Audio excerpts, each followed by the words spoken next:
आज मैं as per commitment बहुत ही एक इम्पॉर्टेंट टॉपिक लेके आया हूँ जो कि हमारे अब आने वाले टाइम पे एग्ज़ाम शुरू होने वाले हैं।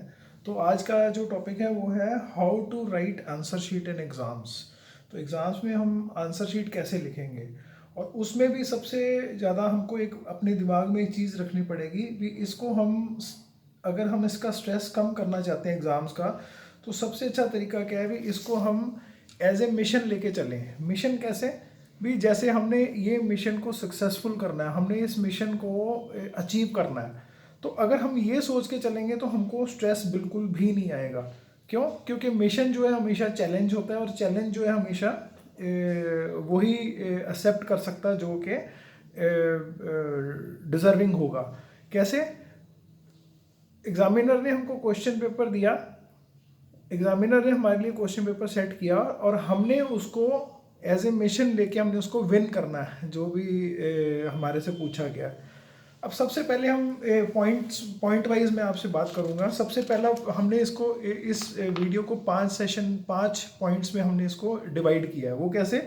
सबसे पहले भी एक्सपेक्टेशंस क्या है एग्जामिनर की। जो पेपर चेकर है उसका, जो पेपर चेकर होता है जो चेकिंग करता है पेपर, उसकी क्या एक्सपेक्टेशन आपसे, या आप उसको उसको क्या वो क्या चाहता है आपसे। दूसरा है भी आपने पेपर को कैसे अटेम्प्ट करना है। तो थर्ड जो पॉइंट है वो है आंसर शीट। जो है आंसर शीट को हमने क्वेश्चन के मार्क्स के अकॉर्डिंगली कैसे डिवाइड करना है, क्योंकि ज़्यादातर जो स्टूडेंट्स हैं वो आंसर शीट को ही नहीं प्लान कर पाते भी हम इसको इसमें कैसे लिखें, कितना लिखें, कितने को पेपर्स जो है, कितनी शीट्स जो है हमको भरनी चाहिए, किस क्वेश्चन के लिए कितनी स्पेस देनी है हमने, ये सारा कुछ। उसके बाद आ जाता है जो सबसे इम्पोर्टेंट है वो है टाइम मैनेजमेंट। भी आप टाइम मैनेजमेंट क्या है आपकी, 3 आवर्स मिलते हैं हमको हर एवरेज जो पेपर्स होते हैं ग्रेजुएशन के, पोस्ट ग्रेजुएशन के, 10th 12th के 3 घंटे मिलते हैं। और 3 आवर्स में आपने उस टाइम को कैसे मैनेज करना है, क्योंकि कई बार क्या होता है हम इतना ज़्यादा एक पेपर में एक ही उसमें इतना ध्यान दे देते हैं भी हमारा कईयों का पेपर छूट जाता है, 2-2 मार्क्स वाले छूट जाते हैं, कभी किसी का कुछ पोर्शन छूट जाता है। तो अब हम दोस्तों बात करते हैं सबसे पहले तो एग्जामिनर की एक्सपेक्टेशंस क्या होती हैं। जब वो जो टाइम जिसने वो चेक करना पेपर, उसकी एक्सपेक्टेशंस क्या है। First impression is last impression.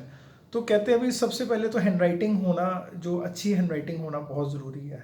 अगर आपके सामने भी अगर कोई पेपर आएगा तो आप एक्सपेक्ट करोगे भी मेरे को मैं इजीली चेक कर पाऊँ या इजीली रीड कर पाऊँ, तो वो आपके लिए सबसे पहला बेसिक जो है वो हैंड राइटिंग जो है वो अच्छा होना बहुत ज़रूरी है।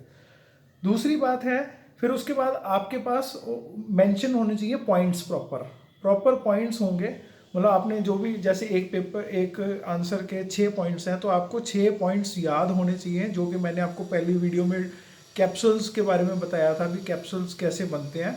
तो आप अगर वो पॉइंट्स को अगर उस वीडियो को आप देखो एक बारी, पिछली वाली जो मेरी पहली वीडियो है इससे पहले, तो उसमें मैंने आपको कैप्सूल्स दिए हैं कुछ, जो वो कैप्सूल्स हैं दैट इज़ पॉइंट, वो पॉइंट्स होते हैं। लिस्टिंग जो मैं कह रहा था उसमें है, तो आपने वो लिस्टिंग जो है वो इसीलिए मैंने आपको बोला था भी 2-3 दिन आपने लिस्टिंग को देने हैं ताकि आपको वो पॉइंट्स याद हो, तो उसको आप हाईलाइट कर पाओ। फिर आया था कंटेंट। कंटेंट बहुत ज़रूरी है, क्योंकि लिस्टिंग तभी हमने कही थी बनाने को जब कंटेंट आपका, कंटेंट साथ साथ आपने रीड करना है। उसके बाद आता है फिर नंबर ऑफ पेजेस, ये बहुत इंपॉर्टेंट है। तो हम आज ये जो एक्सपेक्टेशंस है एग्जामिनर की, इस ये एग्जामिनर जो है ना वो इसी चीज़ को देखेगा।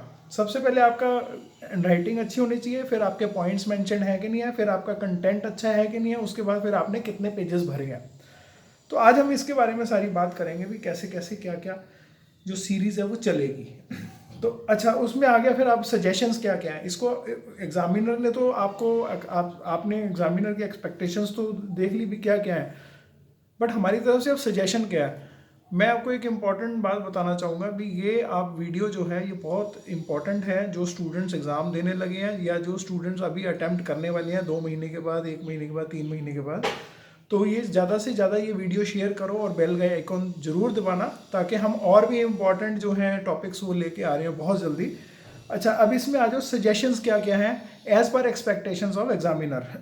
सबसे पहले तो अच्छी हैंड राइटिंग होनी चाहिए, जो मैंने आपको पहले ही बताया। हैंड राइटिंग में भी क्या होता है, कई बार क्या होता है भी हमारे से ना कटिंग हो जाती है। कटिंग कैसे होती है भी, कुछ लिखा वो कट होगी, तो स्टूडेंट्स क्या करते हैं, उसको ना काट देते हैं ऐसे, मतलब कोई वर्ड लिखा गया वो काट दिया तो वो एकदम हाईलाइट हो जाएगा, तो वो अच्छा भी नहीं लगता आंसर शीट में। तो मैंने एक अभी लिख के एक बड़ा अच्छा, ये देखो, ये आप देख सकते हो, ये मैंने सेंटेंस लिखा है, इसमें आप देखो कटिंग की है मैंने। अभी आपको कटिंग दिखेगी नहीं, पर अगर मैं पास लेके जाऊंगा, आप देखना मैंने यहाँ पे ये कटिंग की है, ये। तो कहने का मतलब है, ये देखो आपसे पढ़ा भी नहीं जाएगा ये। और इसमें मैंने क्या किया है कटिंग करने का भी तरीका होता है, आप उसको हॉरिजॉन्टल या हॉरिजॉन्टल कटिंग नहीं करनी कभी भी। उसको जैसे आप लिखते हो ना, जैसे आपने लिखा LIKE लाइक, तो उसको उसी तरह हल्का हल्का गोल, मतलब उसको राउंड कर दो हल्का सा, ताकि वो एग्जामिनर से पढ़ा भी ना जाए और वो कटिंग दिखे भी ना। तो आपने कटिंग ऐसे करनी है भी किसी को दिखे ना, तो उसके साथ क्या भी जो आपका पेपर का डेकोरेशन है ना वो खराब नहीं होता। अच्छा, दूसरी बात ये है भी, आपने सबसे इम्पॉर्टेंट पार्ट भी, अगर आपके पास ब्लू पेन है तो एग्ज़ाम में ले जाने के लिए आपके पास ब्लैक पेन भी होना चाहिए। क्यों? इसके साथ हम करेंगे हाईलाइट, जो हमारे पॉइंट्स हमने डिस्कस किए, जो हमने याद रखे हुए हैं, उनको हाईलाइट करना। उससे क्या होगा, आपको दो एडवांटेज है। देखो, पहले आपने हैंडराइटिंग अच्छी कर दी, उसके बाद आपने पॉइंट्स हाईलाइट कर दिए। पॉइंट्स हाईलाइट करने से एग्जामिनर के लिए ईजी हो जाएगा चेक करना। अब उसके बाद फिर आ जाते हैं हम कंटेंट तो ऑब्वियसली आप जितना एलेबोरेट करोगे, मतलब टू द पॉइंट, उतना ज़्यादा अच्छा है। एग्जामिनर जो है वो उस फर्स्ट प्रायोरिटी उसकी पॉइंट्स को होगी, पॉइंट्स उसको आते हैं, ठीक है, 6 पॉइंट्स हैं, 6 मतलब अगर 10 नंबर का क्वेश्चन है तो वो 6-10 में से आपको मार्क्स देगा। उसके बाद फिर आ जाता है नंबर ऑफ पेजेस, ये बहुत ज़रूरी है। होता क्या है भी, ये नंबर ऑफ पेजेस बहुत ज़रूरी हैं, क्योंकि ज़्यादातर एग्ज़ाम्स जो है 32 पेजेस का एवरेज लेके अगर हम पकड़ के चलें, तो 32 पेजेस में एग्ज़ामिनर जो है, जो क्वेश्चन सेट करते हैं, या कोई प्रोसीजर होता है यूनिवर्सिटीज़ का भी, कॉलेजेस का भी 32 पेज में इनका आंसर कवर होना चाहिए, ये जितने भी हमने आंसर सेट किए हैं। तो ये बहुत ज़रूरी है भी, आपके पेजेस भी जरूर भरे होने चाहिए। ऐसा ना हो 32 में से आप 25 या 20 भर के जाओ तो कहो जी हमने तो पूरा अटैम्प्ट किया था, कंटेंट बहुत अच्छा लिखा था, पॉइंट सब कुछ किए थे, मार्क्स नहीं आए। क्योंकि कई बारी पेजेस भी मैटर करते हैं, कई बारी नहीं, बहुत बारी करते हैं वैसे तो। उसके बाद फिर आ गया डिवीजन ऑफ आंसर शीट, ये सबसे इंपॉर्टेंट है। हमने आंसर शीट के पेजेस को कैसे डिवाइड करना है ये बहुत इंपॉर्टेंट है, ये ध्यान से सुनना। 100 नंबर का क्वेश्चन है, 100 नंबर का एक क्वेश्चन पेपर है। उसके बाद फिर 16 शीट्स अगर हम पकड़ के चलते हैं 32 पेजेस की आगे पीछे, तो अगर हम 20 मार्क्स के 3 क्वेश्चन, मैं LLB पकड़ लेता हूँ, लॉ का पकड़ लेता हूँ, अगर 20 मार्क्स के हमने क्वेश्चन अटेम्प्ट करने हैं 3, ठीक है, 3 करेंगे अगर हम, तो उसमें से आपने 3 क्वेश्चन अटेम्प्ट करने हैं, तो उसके कम से कम नहीं तो 3 शीट्स 3 क्वेश्चन आपको आपने देनी, मतलब 3 शीट्स पर क्वेश्चन। तो इसका मतलब हो गया 9 शीट्स होगी, 20 मार्क्स वालों के लिए 9 शीट्स होगी, मतलब 18 पेजेस आगे पीछे। उसके बाद फिर 20 मार्क्स वाला अगर आप अटेम्प्ट करते हो, जो सेक्शन B, उसको कहते हैं हम शॉर्ट आंसर्स। ये लॉन्ग वाले थे, जो 20 वाले थे, शॉर्ट वाले जो हैं वो आपके 10 मार्क्स के हो गए, 2 क्वेश्चन।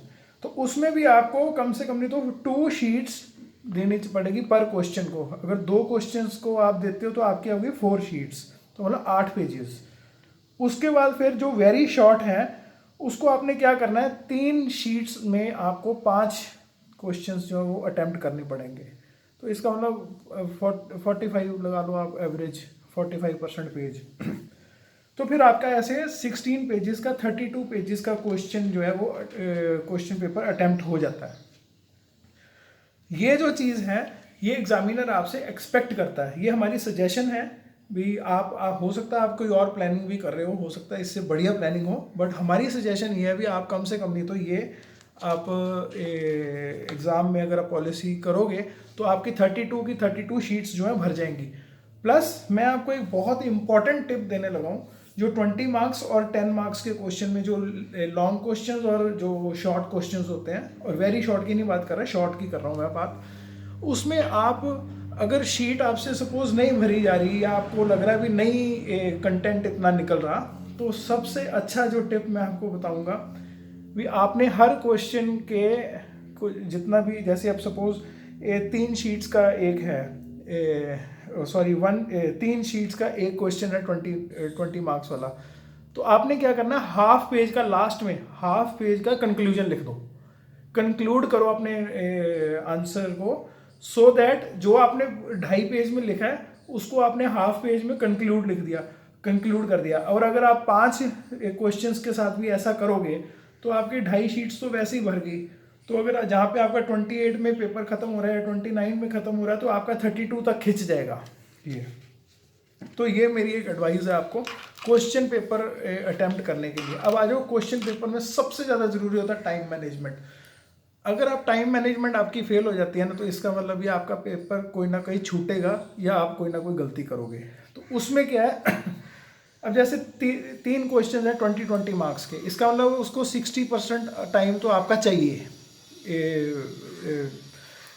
3 क्वेश्चंस को। तो आप उसको क्या करोगे, 30 मिनट्स का, अगर आप 30 मिनट्स का एक क्वेश्चन दोगे, मतलब एक क्वेश्चन को आप 30 मिनट्स दोगे, तो आपके 90 मिनट्स जो है, मतलब डेढ़ घंटा जो है वो आपका सिर्फ और सिर्फ 60 मार्क्स के लिए चला जाएगा। तो वो अच्छी बात है, कोई बुरा नहीं है, वो डिज़र्व भी करता है। 30 का 35 भी हो जाए तो कोई बुरी नहीं है। उसके बाद आ जाओ 10 मार्क्स के अगर 2 क्वेश्चन हैं तो उसको आप 45 मिनट्स दोगे।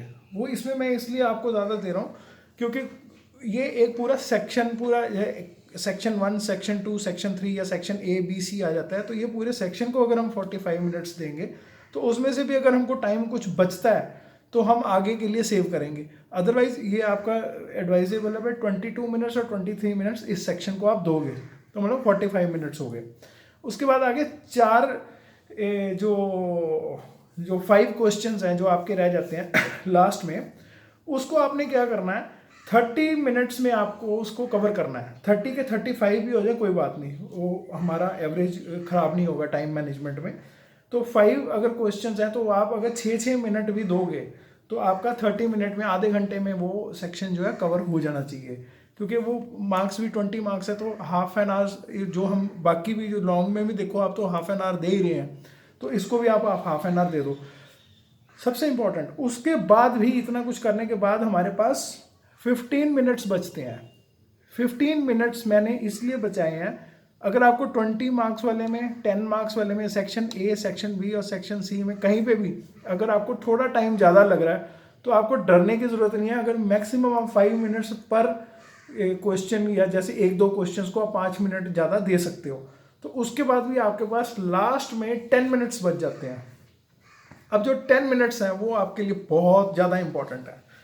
आपने क्या करना है, 10 मिनट्स में हर क्वेश्चन को अगर आप 1-1 मिनट या 30 सेकंड, 45 सेकंड भी दोगे तो आपको अपनी परफॉर्मेंस की एवरेज पता लग जाएगी कि हमारी कहाँ कहाँ कोई गलती है या कुछ छूट रहा है या कुछ आपको याद आ गया दोबारा, तो आप उसको वहाँ पे ऐड कर सकते हो। तो ये है हमारी टाइम मैनेजमेंट पेपर में। आई होप भी ये जो वीडियो अगर आपको पसंद आई हो, अगर आपको लगे भी ये यूज़फुल है, तो अब ये वीडियो ज़्यादा से ज़्यादा उन बच्चों के साथ, उन पेरेंट्स के साथ, उन परिवारों के साथ ज़रूर शेयर करना जो अब आगे जाके पेपर अटैम्प्ट करने लगे हैं। मैं आपको इस बात की गारंटी दे देता हूँ, अगर आप ये जो हमारी टिप्स हैं, अगर आप इसको थोड़ा सा भी फॉलो करोगे तो ये आपको एग्ज़ाम में ज़रूर फ़ायदा देगी और आपका स्ट्रेस जो है वो कम करेगी। क्योंकि हम 3 आवर्स बहुत अच्छा टाइमिंग होता है एक पेपर को अटैम्प्ट करने के लिए। और अगर आपको कोई भी क्वेरी है तो आप कमेंट बॉक्स में प्लीज़ अपनी क्वेरी जनरेट करो, आप डालो, हम आपको ज़रूर जवाब देंगे। और भी आगे हम और भी वीडियोस जो हैं जो बच्चों के लिए फ़ायदेमंद होंगी वो हम ज़रूर आपके साथ शेयर करेंगे, टिप्स शेयर करेंगे। और हमको आप प्लीज़ बताइए, अगर कोई भी टॉपिक में आप चाहते हो कि हम ब्रीफिंग करें तो कमेंट बॉक्स में ज़रूर लिखिए, सो दैट हम आपको आगे जाके एज़ पर योर रिक्वायरमेंट हम अपनी जो वीडियोस जो है आपके साथ शेयर करते रहें। जय हिंद, जय भारत, ऑल द बेस्ट।